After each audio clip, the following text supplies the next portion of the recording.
do you use? Weapons-wise? Weapons. I'm a weapons man. Weapons.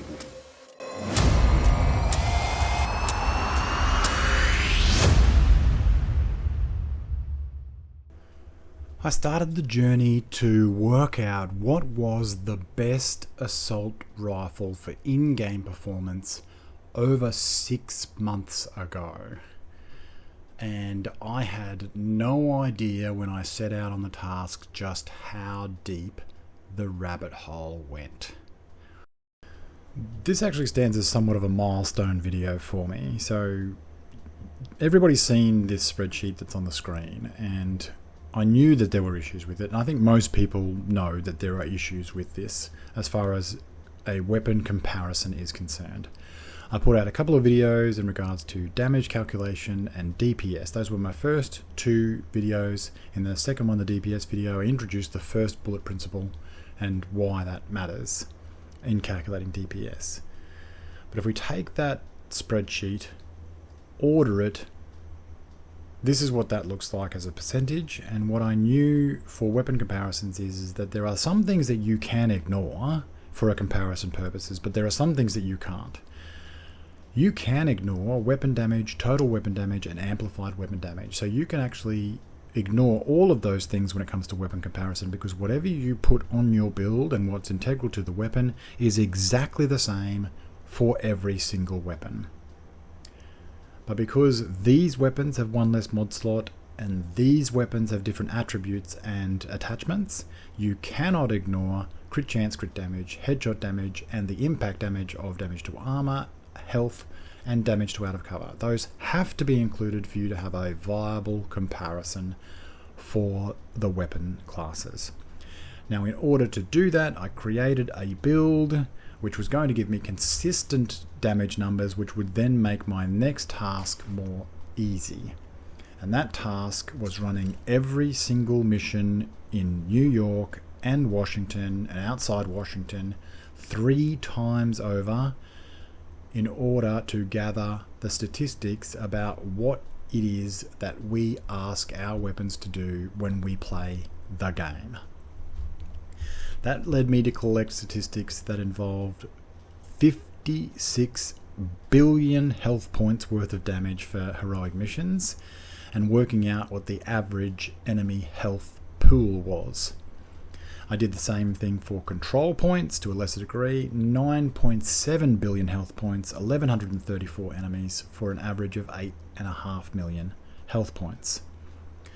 I also collected the statistics on what the number of reds, purples, yellows, named, etc. was in each mission, and that allowed me to calculate what the armor percentage was for both heroic missions and control points. And the results for that one actually surprised me, with an average of 40% between both missions and control points, with quite a variance between the two. But that gave me the average for all of those things that you couldn't ignore if you were going to do a comparison. The average bullet damage was calculated based on an armor percentage of 40%. And to be clear, the only weapon that is affected by that is the capacitor, because it's the only weapon that actually has a variation in damage to armor.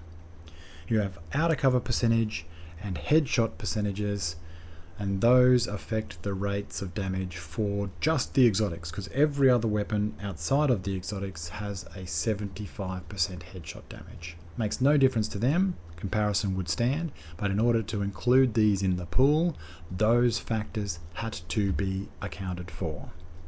So I was able to do that, and I can do that for you now if I take the original spreadsheet, order it by percentage, and then account for all of those mods and attachments and variations. This is the new burst DPS for each of those weapons as a percentage. Now, if you are someone who is still hanging on to burst DPS as being relevant for something and for comparisons, you can stop watching the video now. These are the results that you can rest on. This is all of those factors accounted for. Heroic mission details. This is the burst DPS rankings for every assault rifle. You can leave. Thank you. I, however, was not happy because I knew that there was a fundamental flaw in both burst DPS and sustained DPS calculations. First of all being, we have two different calculations to calculate the same thing, which is damage over time. I pointed that out in a number of videos, facts and fiction, there was DPS lies. I then came up or showed the method that I was going to use in order to compare weapon systems in my Method for Madness video. Put out a couple of assault rifles videos and ranked them based on, I was very open and honest about what was not yet being covered. Later on I put out a damage over time video which unified both the burst and the sustained DPS calculations into one calculation. That's important for later on down the track. It's one calculation to calculate all damage over time. It just factors in whether or not you have chosen to reload or whether or not you have been forced to by the weapon running out of bullets.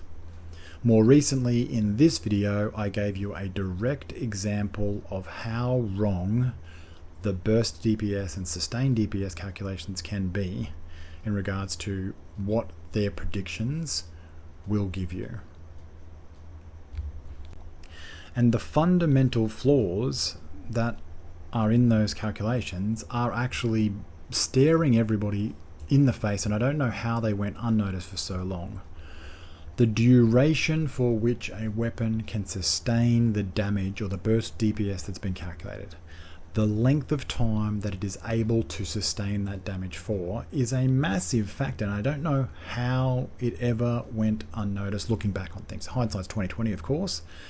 But here is the percentages of how long those weapons, each weapon can actually sustain their burst DPS calculated figure for. And there is a considerable variance, way more variance than what there is in the actual burst DPS for the weapons. So that is one factor that was never considered. The other factor that burst DPS left it to an alternate equation, being the sustained one, was reload times. And I still do not understand how anybody thinks that you can calculate damage done in this game without including reloads. More recently than the last ranked video that I put out, investigating reloads even further, I realized two things. One, there was a completely different time for whether or not you reloaded from empty or whether or not you reloaded with bullets left still in the magazine. And then even more recently, in the second to last video that I put out, Secret Nerfs, I worked out that the reload times that we had been using for calculations, that we had been told were for weapons, were almost 100% incorrect in every single case. So I had to put in all the research in order to establish exactly what every weapon's reload time actually was. So now that that is done, I can now factor in all of those contributing factors to damage in game. So there is the burst portion to the damage that a weapon produces. There is how long that weapon can produce that damage for, and then when that damage is ceased and needs to restart, the time in between and the time taken in order to get back to doing that damage again is in the reload times. In order to evaluate all of these aspects combined, we need to come up with a situation which is controlled and is the same across the board, that reflects gameplay as accurately as we possibly can. Now, the average health points that I worked out for heroic gameplay was 7.8 million. That hasn't changed. But what I was doing in the past was I was saying that there was 8 in a wave of enemies in heroic missions, and then there was 16 between defending and attacking, or attacking and defending a control point, meaning that the average was 12. Since that time, I've realized that this is unrealistic and doesn't reflect gameplay as accurately as what it could. What I've come to realise after watching multiple footages over and over and over again is that what actually occurs in game is that we have an initial wave of enemies. Now that ranges between 4 and 8 enemies at heroic level, that is. It's higher at legendary, but in heroic it's between 4 and 8 enemies. What happens is after you have taken out a certain percentage of that group, the game then initiates a reinforcing wave of enemies in order to top that damage, or so the danger level back up again. So you're essentially having a consistent level of danger for a period of time before it tapers off and you've killed the majority of things. But for a period of time, what you're facing is an average of 6 targetable enemies. If we look at this scene from Grand Washington, for instance, when you walk into the room, you have 6 enemies there waiting for you. When you kill, I think it's 3 or 4, what happens is there's another 3 or 4 are released, 3 from this door on the left, and I think there's maybe 1 or 2 from up top as well. It's a system that is trying to maintain a level of threat to you for a period of time. So average of 6 targetable enemies, and that's what I have done for all of these weapons. Is I have 2 new metrics that I've come up with, which I am renaming completely different to burst and sustain, so that there is no confusion whatsoever, because they are completely different. Based on 6 enemies, the way that we play this game is that we either expend all of our magazine's damage as much as we possibly can, and then reload only because the weapon tells us that we have to. We've run out of bullets. We're killing as many of those 6 enemies as we possibly can with that 1 magazine, reloading, and then coming out and attempting to do the same thing again. Or the alternative is that we are unable to maintain that level of fire, either because we are receiving fire ourselves, or quite simply because we don't have a targetable enemy or a number of targetable enemies within our field of view. And therefore we then will do it in a single target fashion, which means that we'll kill a target, reload, reposition, do whatever we need to do, avoid fire, but in between, reloading between every single target. So 6 targets with a reload in between, or 6 targets as quickly as the weapon possibly can. And that's what I've done. I've put all of those statistics of the weapons into the calculation. You account for all of those variables and you put them up against each other in these 2 metrics. For single target DPS, the results look like this. St. Elmo's out on top, and obviously being the top performer, it's given the rank of 100%, with everything ranked from its in comparison to that top performance. For Mars, in at number 2, and we go all the way through down to the ACR and the MK16. And as you would expect, the top performers when taking out enemies one at a time are going to be the ones with the highest burst damage in combination with the fastest tack reload. And when you are taking down targets one at a time, for some of these weapon systems, they are firing bullets to take down an enemy for less time than what they are spending reloading. And by focusing just on burst DPS as we have for so long, it completely ignored what in some cases is the more important determiner of ability to do single target DPS, being reload times. And the reason why this list differs to even ones that I have put out in the past is because that determining factor is the reload time. And it was only very recently that I established the tack reload time, which is what every weapon is doing when they're doing single target DPS. And although it is a determining factor, as all of those times compress down, which they do with tack reloading, what then occurs is that the weapon's burst DPS then comes to the fore and counts for more of the end result. So that's single target DPS. When you look at a multi-target DPS environment, once again it's the St. Elmo's that comes out on top, but now you have weapons that are able to provide a duration of damage, killing more targets or more of a target over an extended period of time. They're able to maintain that damage output, which, as we saw from the burst DPS table, there isn't that much difference across the entire suite of weapons. But now some of these weapons can now output that damage for 40% longer than some of the other weapons with a higher burst damage.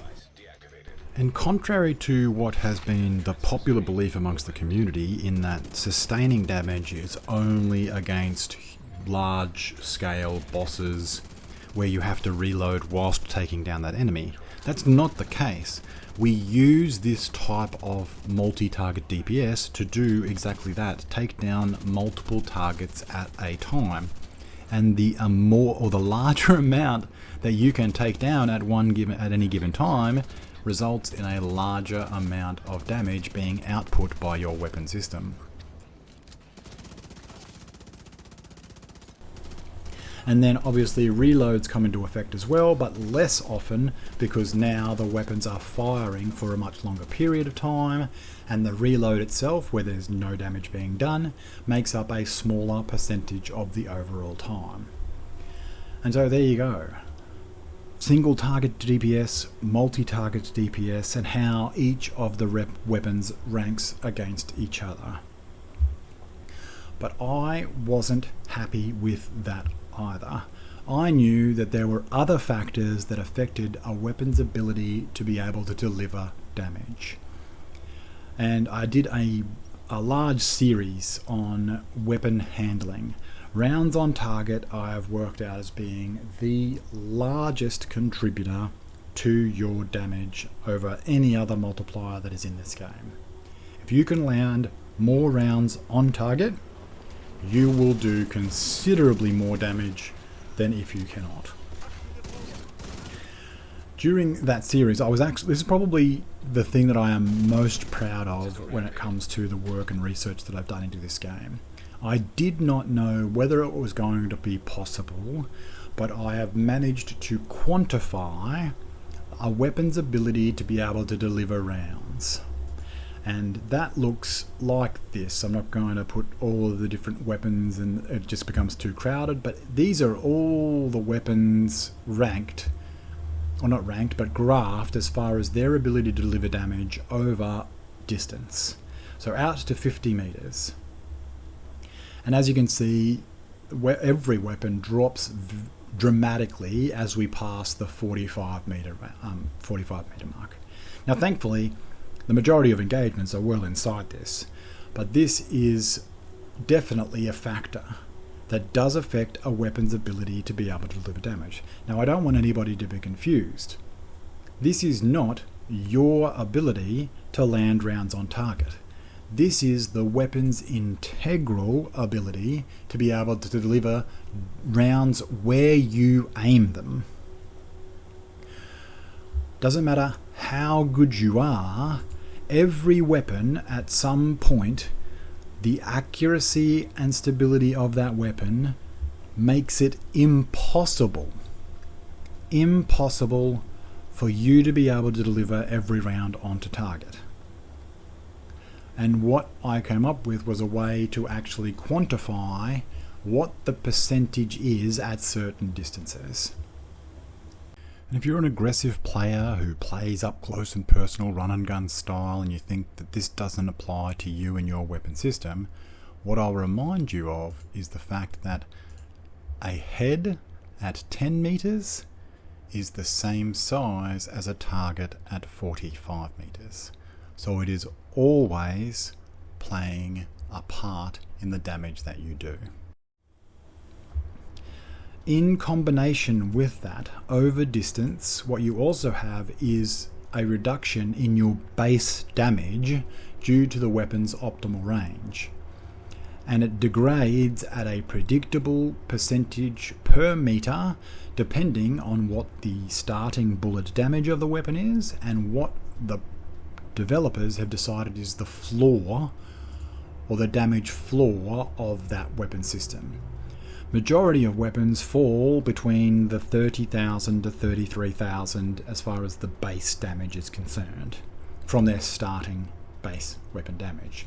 There are other weapons that sit outside of this. The Chameleon is definitely the worst performer as far as its range and also its floor is concerned, but the number 2 weapon as far as poor performance is concerned is the FAMAS, followed by the MK16, and then you have the Eagle Bearer and also the Honey Badger. The Honey Badger's degrading over time is slower because it actually has a further range on the floor. But the thing is that majority of engagements don't occur out that far. 90% of engagements will occur within most of these weapon systems' optimal range. Only 10% will be occurring outside of that, and that's obviously dependent on your playstyle, but I think I'm fairly comfortable in saying that there's enough game design mechanisms that require you to absolutely have to engage outside of those distances at some point in time. Now this is at heroic level as well, by the way. Division Dave mentioned it in the last video when he was comparing the FAMAS. Now, for instance, the FAMAS in this period here, where there are quite a few engagements, even at heroic level, compared to something like the M4 or even the CTAR, it is degrading in its damage by 1% per meter. And if you think back to how close the results were for damage as far as difference between each weapon system, that 1% per meter inside that zone makes a massive difference to the weapon's performance. Again, thankfully, it's only a consideration when it is in that zone. How often that occurs depends on the mission itself, but most definitely it depends on the level of your gameplay. If you are playing at Legendary, here is the very entrance to DUA. In these situations, the FAMAS is going to regularly and consistently suffer a degraded damage compared to its other competitor assault rifles. So this is a factor. What I have been able to do is to combine the accuracy data and the degradation in a weapon's ability to have hit rounds on target with the optimal range data and come out with an amplification factor or a reduction factor on the weapon system. Now I'll use the Chameleon as my example here because it has the worst reduction factor across all of the assault rifles, and it's easily demonstrated within the firing range. Now the weapon's integral ability that I've calculated for it to be able to deliver rounds onto targets at 50 meters, it falls to 40%. So only 4 in every 10 rounds, if you are amazing and can keep this weapon 100% stable, 40% of your rounds will land on the target at 50 meters. In combination with that is that this now has reached the damage floor for the Chameleon.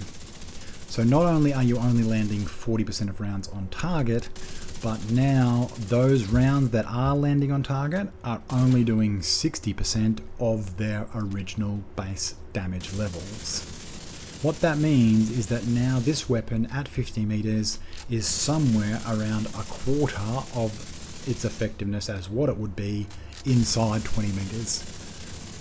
And as you can see, as I'm trying to take down this target, it's going to take me 4 times as many rounds fired in order to take down a target at that distance. As a matter of fact, in this example, it actually takes me more than that, and my accuracy with my ability at 50 meters, it goes from 40% down to 27%. That's how many rounds I actually landed on target. So depending on your ability is how close you'll be able to get to this. I can't factor your individual ability in, but what I can do is quantify the weapon's ability, and that's what I'm trying to compare. So when you account for accuracy of the weapon and its optimal range across, and I'll stress that this is across heroic missions, so the difference as far as like the impact that these factors have on these weapon systems is actually quite small. The number of engagements that occur at these ranges at heroic level is actually quite a small number, but it does have enough of an impact to just shift things by a few % across the board. And this is what that looks like. The St. Elmo's has widened its gap slightly on the FAMAS. The CTAR has closed its gap slightly on the FAMAS because it has a better optimal range. But that's balanced out by the FAMAS's accuracy. As you can see, there is variance. Not much, but there is variance. This would be markedly different if we were comparing this for legendary missions, however, which I will get to at some point, but this is for heroic level gameplay. I wanted to start with what majority of people would be doing. So there you have it, the single targets and multiple target DPS with accuracy and optimal range adjusted. I wasn't done there. In a video recently, Ghost in the Machine, I told you about another factor that affects your ability to deliver damage, and that is overshoot. Now, overshooting affects different weapons in different ways. A weapon with a larger bullet or base bullet damage, it will affect more. A weapon with a higher RPM, it will affect more.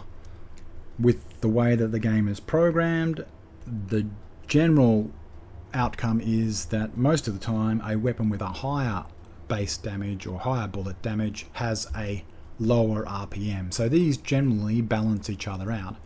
But where there is a mismatch, where a weapon has both a high base damage and also a high RPM, it does affect them more. The maximum impact that was affected or that was received was to the St. Elmo's, where it received a 19% reduction to its overall damage because of overshoot. And the minimum, I think, went to the ACR, which was 16%. So only a 3% variance throughout the weapon suite. But again, it does have an impact. So when we adjust for accuracy, optimal range, and overshoot, we can see that the FAMAS is now closed a little bit of distance to the St. Elmo's because it was affected slightly less. And we see minor changes across the suite. Accuracy, optimal range, and overshoot adjusted, multiple target DPS, and a single target DPS, all quantified. And there you can see the lists side by side, and the St. Elmo's is ridiculously on top.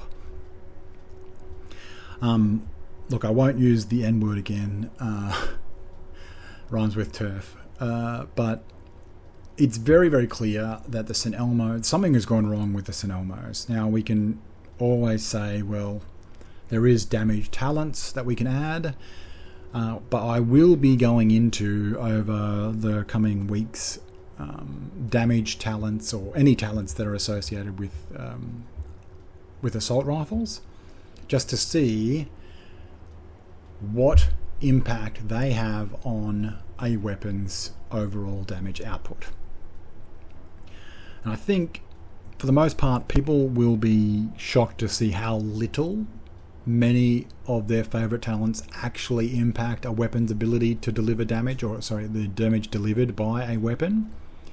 But it will be interesting to see if there are any talents that can in fact bridge the gap across the board for multi-target and single target in order to rival the St. Elmo's. And what we'll end up with is a full list of all of the assault rifles with whichever talent provides them the greatest increase on their overall damage output, and have that ranked from top to bottom.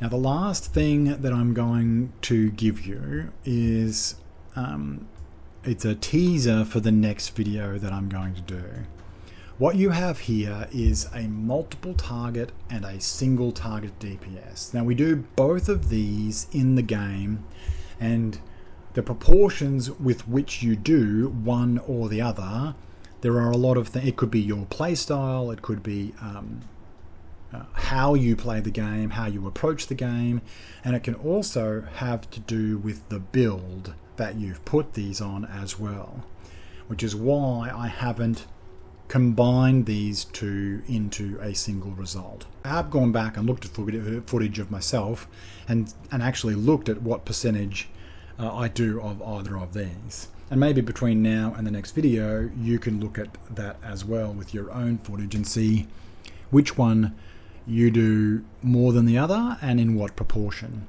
But I also think that the weapon type itself will determine how much you're doing one or the other as well.